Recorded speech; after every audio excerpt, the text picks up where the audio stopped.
دوستوں آج کی اس ویڈیو میں میرا موضوع 4 ایسی عورتیں ہیں جن میں 2 قابل رشک اور 2 قابل عبرت ہیں۔ واحلہ اور وائلہ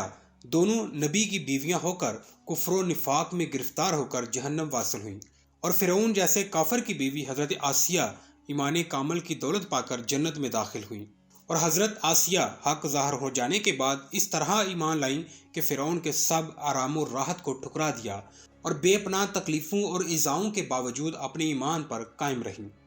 دوستوں مکمل ویڈیو دیکھنے سے پہلے ابھی تک اگر آپ نے میرے چینل اردو نالج کو سبسکرائب نہیں کیا تو میرے چینل اردو نالج کو سبسکرائب ضرور کریں تاکہ آپ کو ہر نئی ویڈیو کا نوٹیفیکیشن بر وقت مل سکے۔ دوستوں واحلہ حضرت نوح علیہ السلام کی بیوی تھی۔ اس کو ایک نبی برحق کی زوجیت کا شرف حاصل ہوا اور برسوں یہ اللہ تعالیٰ کے نبی علیہ السلام کی صحبت سے سرفراز رہی، مگر اس کی بد نصیبی قابل عبرت ہے کہ اس کو ایمان نصیب نہیں ہوا، بلکہ یہ حضرت نوح علیہ السلام کی دشمنی اور توہین و بے ادبی کے سبب سے بے ایمان ہو کر مری اور جہنم واصل ہوئی۔ یہ ہمیشہ اپنی قوم میں جھوٹا پراپوگنڈا کرتی رہتی تھی کہ حضرت نوح علیہ السلام مجنون اور پاگل ہیں، نعوذ باللہ، لہٰذا ان کی کوئی بات نہ مانو۔ دوستو وائلہ یہ حضرت لوط علیہ السلام کی بیوی تھی۔ یہ بھی اللہ کے ایک جلیل القدر نبی علیہ السلام کی زوجیت و صحبت سے برسوں سرفراز رہی، مگر اس کے سر پر بد نصیبی کا ایسا شیطان سوار تھا کہ سچے دل سے کبھی ایمان نہ لائی، بلکہ عمر بھر منافقہ رہی اور اپنے نفاق کو چھپاتی رہی۔ جب قوم لوط پر عذاب آیا اور پتھروں کی بارش ہونے لگی، اس وقت حضرت لوط علیہ السلام اپنے گھر والوں اور مومنین کو ساتھ لے کر بستی سے باہر چلے گئے۔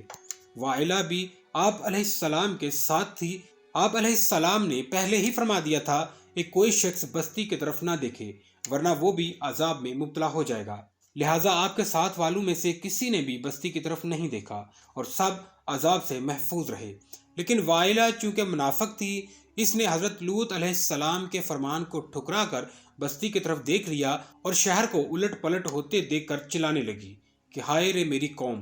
یہ زبان سے نکلتے ہی عذاب کا ایک پتھر اس کو بھی لگا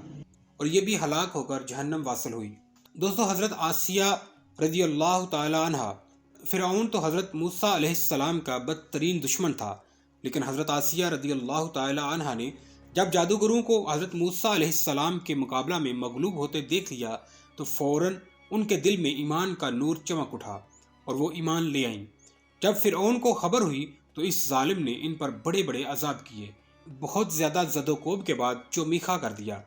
یعنی 4 کونٹیاں لگا کر حضرت آسیہ رضی اللہ تعالی عنہ کے چاروں ہاتھوں پیروں میں لوہے کی میخیں ٹھونک کر چاروں کونوں میں اس طرح جکڑ دیا کہ وہ ہل بھی نہ سکتی تھی،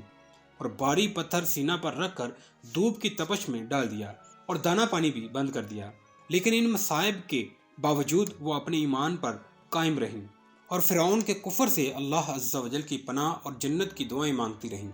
اور اسی حالت میں ان کا خاتمہ بالخیر ہو گیا اور وہ جنت میں داخل ہو گئی۔ ابن کسیان کا قول ہے کہ وہ زندہ ہی اٹھا کر جنت میں پہنچا دی گئی۔ دوستو حضرت مریم رضی اللہ تعالی عنہ یہ حضرت عیسیٰ علیہ السلام کی والدہ ہیں۔ کیونکہ حضرت عیسیٰ علیہ السلام ان کے پیٹ سے بغیر باپ کے پیدا ہوئے، اس لیے ان کی قوم نے ملامت کی اور بدگوئیوں سے ان کو بڑی بڑی ایذائیں پہنچائیں، مگر یہ صبر کر کے اتنے بڑے بڑے مراتب و درجات سے سرفراز ہوئیں کہ خداوند قدس نے قرآن مجید میں ان کی مداح و ثنا کا بار بار خطبہ ارشاد فرمایا۔ ان چاروں عورتوں کا ذکر اللہ تعالیٰ نے قرآن مجید کی سورہ تحریم میں فرمایا ہے۔